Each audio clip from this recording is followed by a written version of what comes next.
Welcome back to the Following Your Gut podcast, live at Healcon for the NANP convention. I am here with Dr. Brandy Cummings. How are you doing today? Hey, I'm so good. You How are just you? literally finished a talk. Literally did. So Moments ago. you haven't even come down off presenter mode. So Right. this is the best time to get you here. Riding high. Okay. That's good. How'd it go? It was so good. And what did you talk It about? was excellent. I was talking about why protocols that practitioners write can lead to their clients plateauing or looping or not getting the results that they want if the emotional and energetic components of health are not being addressed. Oh, that sounds interesting to go into. Yeah. I want to go into that, but I want to get a little bit of a backstory about you because that's an interesting niche that you found yourself in. How Yeah, did you get from there when you started to here now? What is the backstory of Dr. sure. Brandy? Yeah. Well, I started in the nutrition field and I was just focused on nutrition and food as medicine, and that was like my main modality that I used with people. And then I had a 2-year stint in my life where I had really debilitating mold illness and I couldn't stay pregnant and I was couldn't shower myself and I couldn't work and I was having suicidal ideation and I just like was ready to check the F out. And I just didn't want to do this anymore. Um, and then I found a practitioner that helped me and got me out of that. And then as time went on, I was noticing that there was like some massive undesirable shifts in my physical health and in my body. And I was like 50 pounds overweight and I'm only like 5'1", so that's a significant amount on something. Noticeable. Yeah, very noticeable. And just like so swollen. And I was like, man, what is happening? But I was like, that's okay. I'm a doctor. I have all the education to fix this. I can do this myself. Right. Well, that didn't work. And I threw everything that I had at it and all of the nutrition and all of the supplements and all the protocols and all the detox and all the gut health and all the stuff, all the circadian biology and the mindset, like exercise, all the stuff.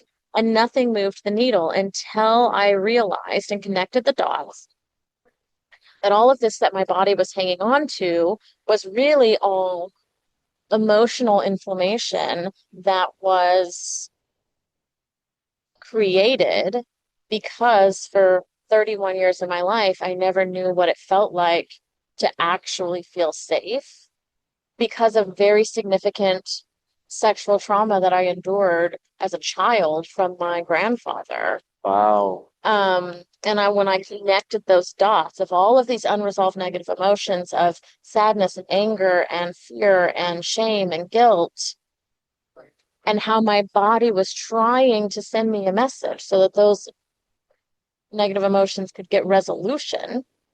When I finally got the message and connected those dots and cleared all of that out and lifted that blueprint off of my body, everything changed. And my body just released all of that inflammation and all of that extra weight. And it's not just physical health, then it's like your internal frequency raises and the 3D environment recalibrates to match that higher frequencies. And then I was seeing different results in other areas of life, and it just kept going from there.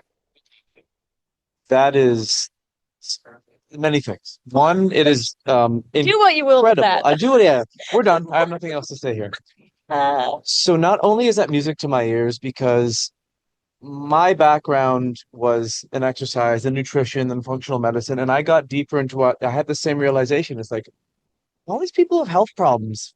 Their life isn't very good. Their headspace sucks. Their emotional regulation is really not that stable. And Yeah. you start realizing that there has to be these patternistic correlates of if there's a physical thing, there has to be various levels of non-physical things that connect to that. And I remember having this idea, then Dr. Gabor Maté wrote a book that basically outlined that certain conditions have personality types that are similar to the condition person to person. Yeah. So there are a lot of these things that I see in people working with them clinically. Why is this not more mainstream and well spoken about and accepted by the medical community in your opinion? Well, what I've seen, so I opened my practice 10 years ago, and what I've seen, there's all kinds of trends and things that ebb and flow and gain popularity, and there's different conversations that are on the interwebs and between practitioners. And what I've seen is that there's been a lot of increase in conversations around nervous system regulation, mindset, um, mental health. And I think that's great. But perhaps, especially in like the functional community, a lack of skills beyond, a breath work and meditation, journaling, which are all amazing, around what to really do about that. And what I'm seeing now, very recently, is more of a conversation around just taking that one step further, more of a conversation around energetics, frequency, the quantum field, um, emotional health, thinking about like German new medicine principles. And so I think this conversation is starting and is so mission critical, and everything takes time to catch up. And so, and this is nothing new, right? Like frequency healing, these are things that have been done for thousands of years. But now it's coming full circle and it's coming back around because we're starting to recognize that something is missing in the current model that we're operating under. And so we're kind of bringing it back to the forefront.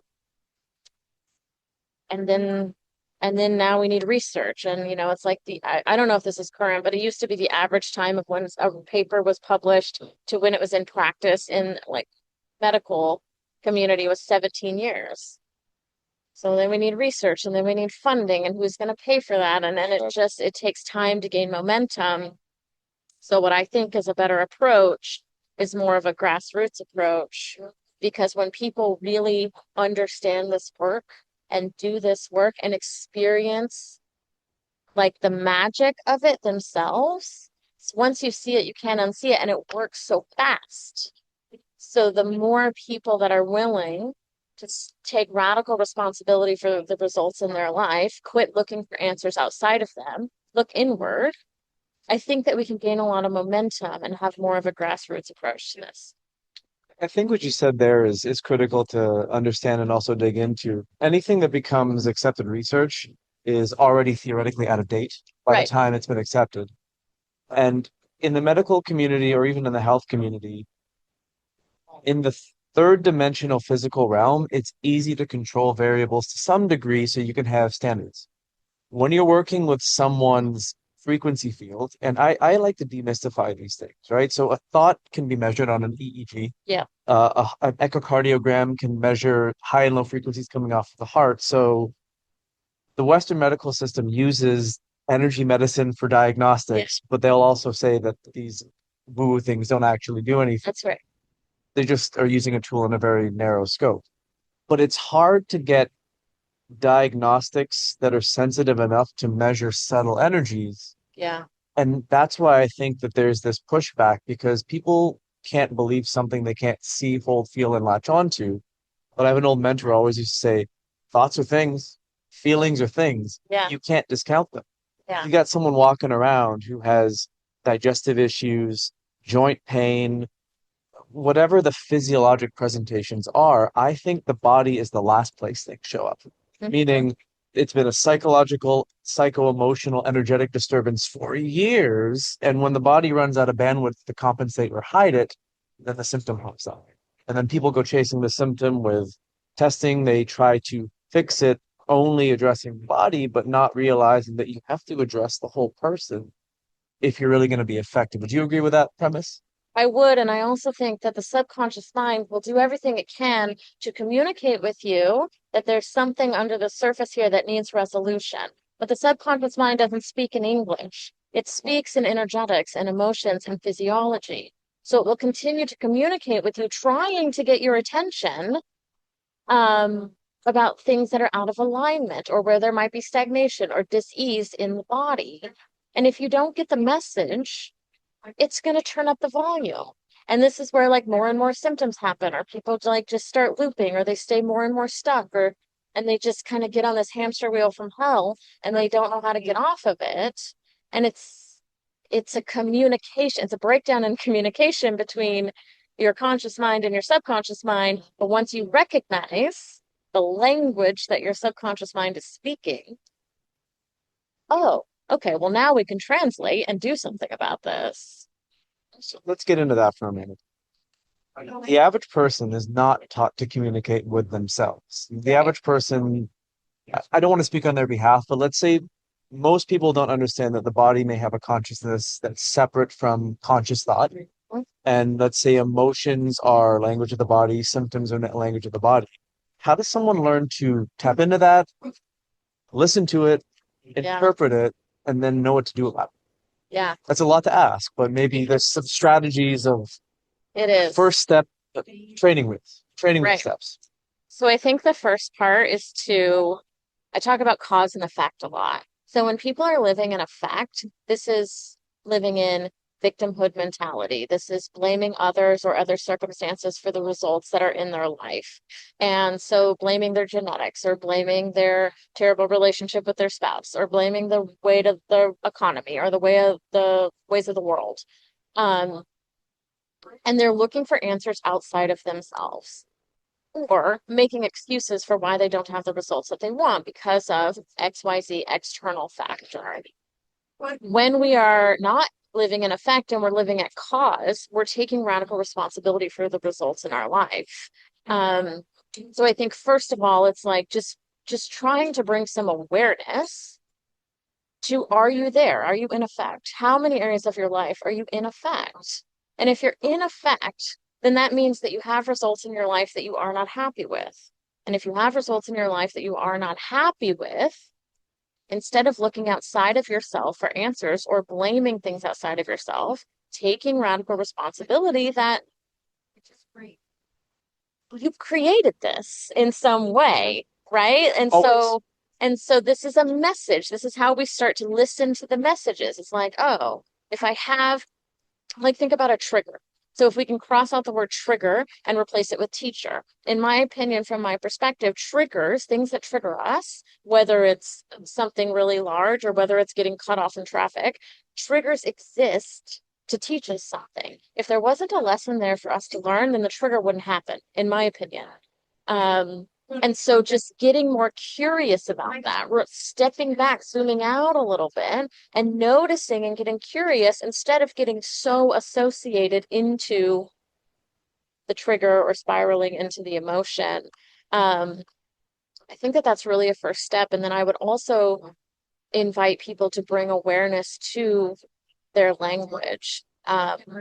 The subconscious mind doesn't process a negative. So if I ask you not to think of a purple elephant, you're immediately thinking of a purple elephant. And if we're upset with results in our life and we're constantly complaining about how we're overweight and we're in pain and we're so tired and we're so bloated and we can't button our pants and we're so constipated, well, we're going to start calling in more of those things. So I think awareness is like the first step. Awareness of language, awareness of where we're looping, awareness of where we're blaming others, awareness of where we're in effect. Just get honest with yourself first. So it sounds like, and I don't want to make it too reductionist, but awareness is the catalyst for the expansion. Because really what this is you're growing as an individual through these experiences, Yeah, and you're talking about reframing perspectives of things. So you're not bitching about the thing that can't change. You're actually going, what is this as an opportunity for me? yeah, And rather than putting negative language to that thing, you're going to start actively being more, I don't want to say more positive because you can't fake positivity. You're not going to let the negativity reinforce the reality. You're not going to let the thought goes, energy flows, reality come to. that's right. Okay. And I think that the trap that people fall into is this do have be trap. Meaning, if I just do X, if I just follow this protocol, if I just take these supplements, if I just work with this person, if I just do something, and these are the people who are burning themselves out, grinding themselves into the ground. Oh, I'm gonna find an answer eventually if I just work better, faster, harder, stronger, longer, and I do all this stuff, then I will have the results that I want. I'll weigh what I want to weigh, or I won't, or I'll have energy, or whatever the goal is. And once I have that, then I will feel fulfilled, then I'll feel loved, then I'll feel validated, then I'll feel abundant, then I'll feel complete, whatever it is. That is a trap because that is continuing to look for answers outside of yourself.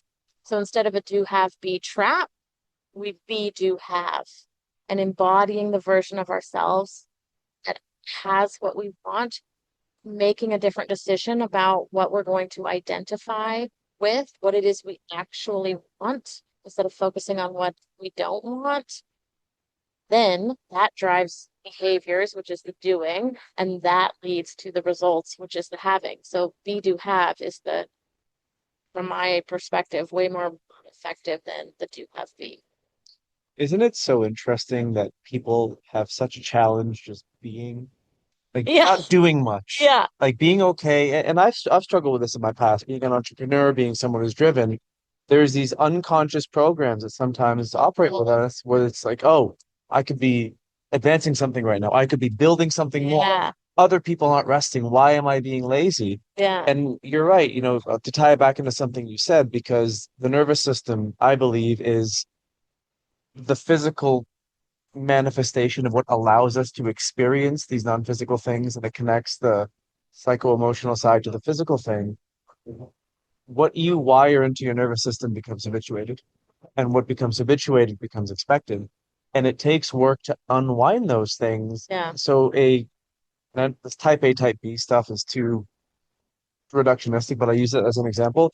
The type A person has the hardest time doing nothing, but if they set the room on fire, they can relax because there's stuff going on around them, right? And I think that's a symptom of why so many people are unwell nowadays. They don't know how to just, okay, I'm here right now. Yeah. It's not the best. Tomorrow's different. And in the quantum fields, there is no future and there is no past. There is and will forever only be the perpetual now. So the question is always, how do you want to feel right now? Mhm. Can you find the bliss and the uncomfortableness of this moment? Because this is all we have, is this moment. To take that a little further, being comfortable doesn't allow for growth very effectively. Yeah, Humans are yeah, very comfortable nowadays. right. And then the other day, I made a comment to someone about, I don't know what it was, something to do with me being dissatisfied about this food order I put in and what happened. And I went, look at me.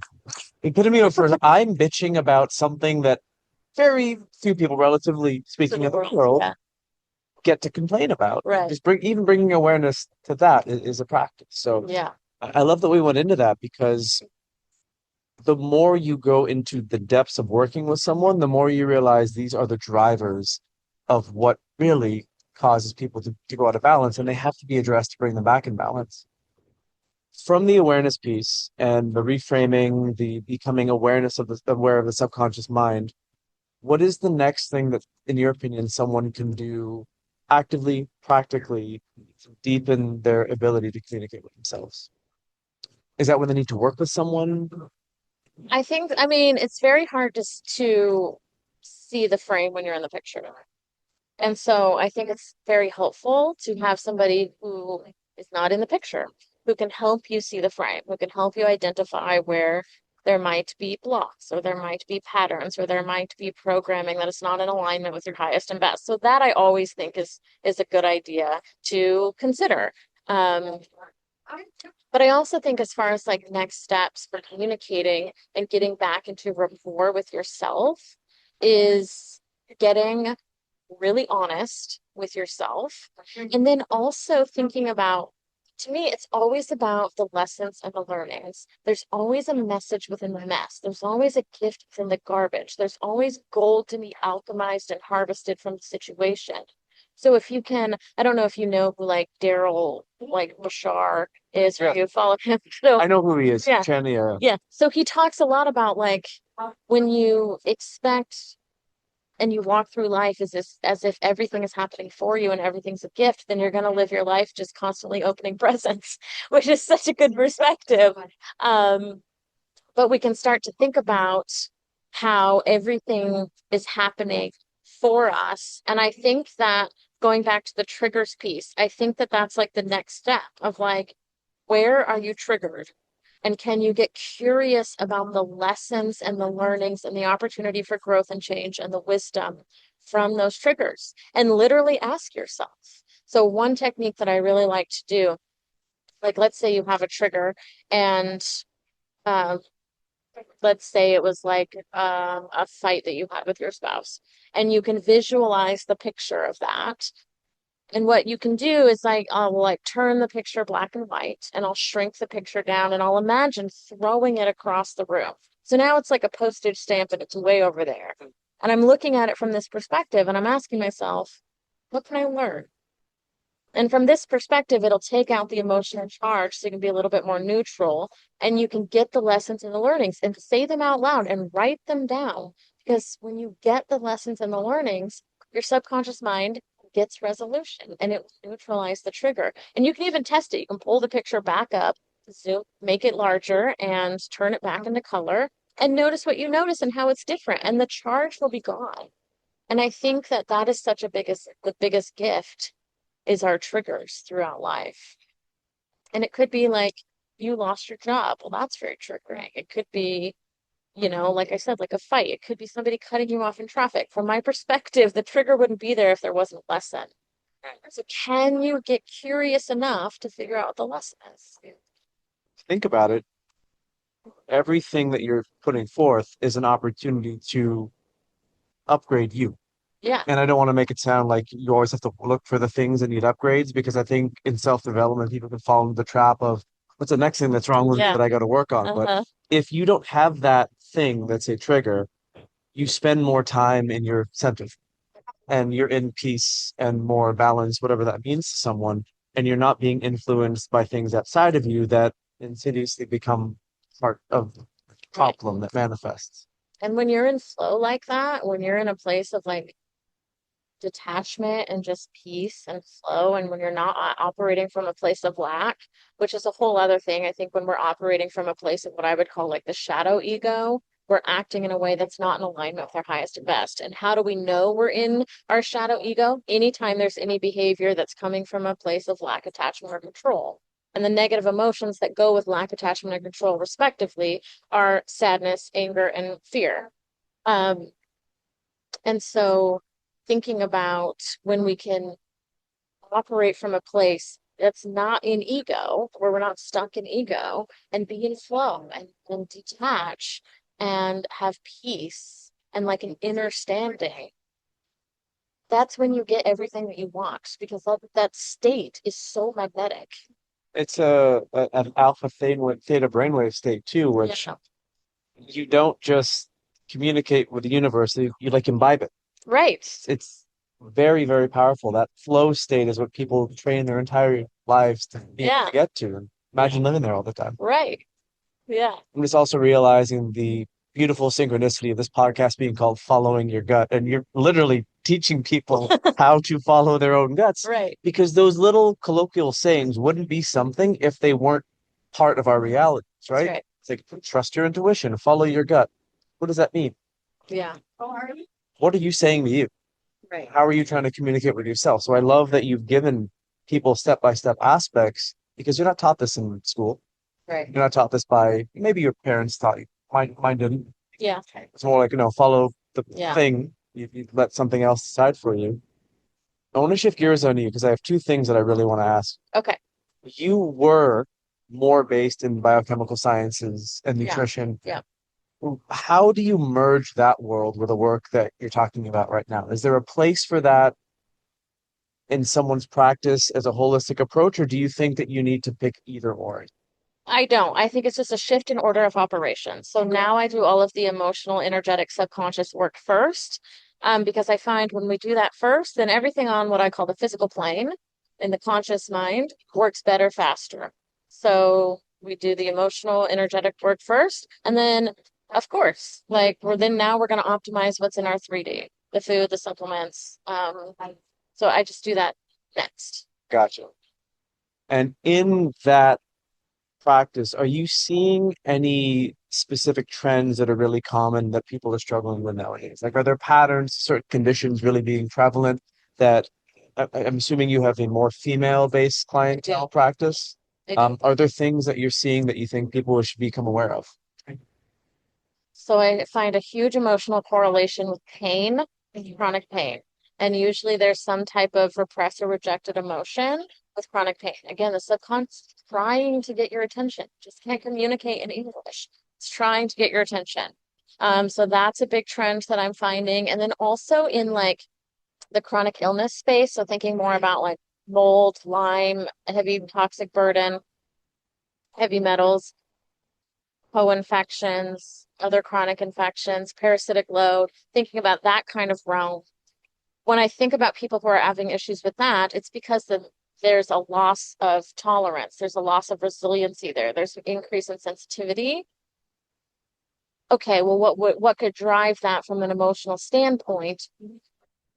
Well, our thoughts create emotions, and our emotions, like we were talking about earlier, um, can influence our physiology, and different emotions vibrate at different frequencies. And when we're at those lower frequencies, guilt, anger, fear, shame, sadness, those emotions are vibrating at a lower frequency. And when we're at that lower frequency, we are losing our tolerance and our resilience. So if we think about what are we made of, we're made of atoms. And what are atoms? Protons, neutrons, and electrons. And what are protons, neutrons, and electrons? Leptons and quarks. And what are leptons and quarks made out of? Literally nothing except for energy.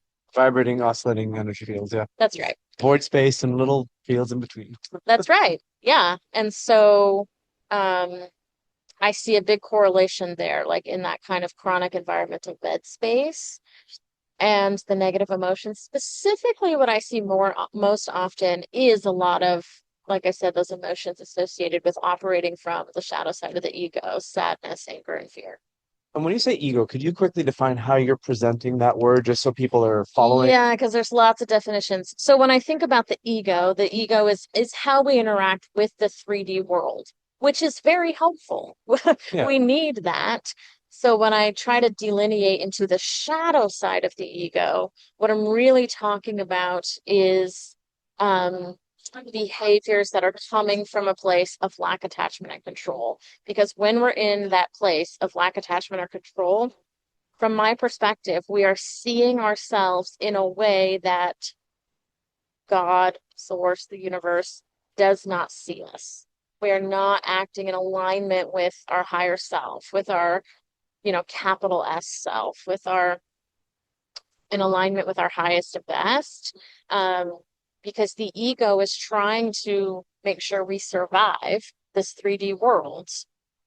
Survival isn't thrive. We're different. Correct. Yeah. That's correct. So it can throw in a lot of lack attachment or control. Something doesn't go our way. We were really attached to an outcome or really attached to a person, and now we're angry about it. Oh, this person left me. That was my love. I was so attached to them, or I was attached to the outcome with them, and now I'm angry that they're not here. Or if we're operating from a place of lack, and it's like, well, I don't feel loved. I don't feel worthy. I don't feel validated. So I'm going to go try to get that from somebody else so that I feel that. Or I get afraid of how things are going to go. So now I'm going to try to control the situation so I can make it go my way. All of that, from my perspective, is the shadow side of the ego. It's a beautiful description.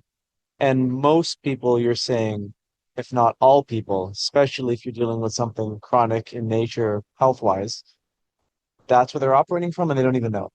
They're unconscious of it. Yeah. It's just that what they call normal is their unconscious reality. And it's like when someone has felt terrible for 20 years and everyone's like, oh, you should take this product, you should do this exercise, you'll feel so much better. The person can't experience that. It's an idea, it's words. Yeah. The contrast of not experiencing it, not having it, is the only thing that can make you go, oh wow, that was really different. Yeah. I much prefer being over here. Yeah. Yeah. We've covered a lot. We have. We have covered an incredible amount. And I really loved having this conversation because I think it's absolutely necessary to put this out there and start to merge it with what we're doing in root cause. Yes. I hate the word alternative medicine. Yeah. I remember talking to this old Russian guy, and he went, "What is alternative? You don't have alternative rockets." It's like, yeah, it's Right. just medicine, Yeah. right? In the field of wellness, it's something that needs to be connected because if you look back at Chinese medicine, you look at things like Ayurveda. Chinese medicine talks about how organs correlate with behaviors and emotions, and if too much of that will cause, so it's Right. it's already there. I think Yeah. we're just reassembling it in a 2026 Yeah. style way of communicating. Yeah. If people want to find out more about the work that you do, more about this, can you point them to where they can find you and also maybe some good resources that have been useful to you along the way that they may want to dive into to start this journey? Follow me on Instagram, Brandy Cummings DCN. It's my handle. That's the best place to like get a direct communication to me. And then resources. I think that there's a lot of like meditation resources that are very good. I'm a big fan of like Joe Dispenza, things like that. I'm a fan of um, if there's unresolved trauma, significant emotional events in the past. We actually have Dr. Amy Apigian here at the event. I think that she's a wealth of knowledge as well. Okay, cool. This conversation was very satisfying on my end. I Excellent. hope that the things you got to share are the things that you're most passionate about. Is there Yes. anything else that we didn't get to talk on or talk about that you want to touch on before we end? I think we really did a Good. good job. Pretty efficient with that. Secrets of the universe over here, no big deal. That is no big deal. Just living in the quantum, pretending you're dense in the Yeah, third right. dimension. Yeah. All right. Well, I hope you guys really enjoyed this conversation. Want to push the boundaries of the value and the information that can be exposed to everyone. And definitely we might have to have you on again because I really think there's a lot more to dive into. Yeah. All right. See you guys next time on the Following Your Gut podcast. Follow your gut always. Take care.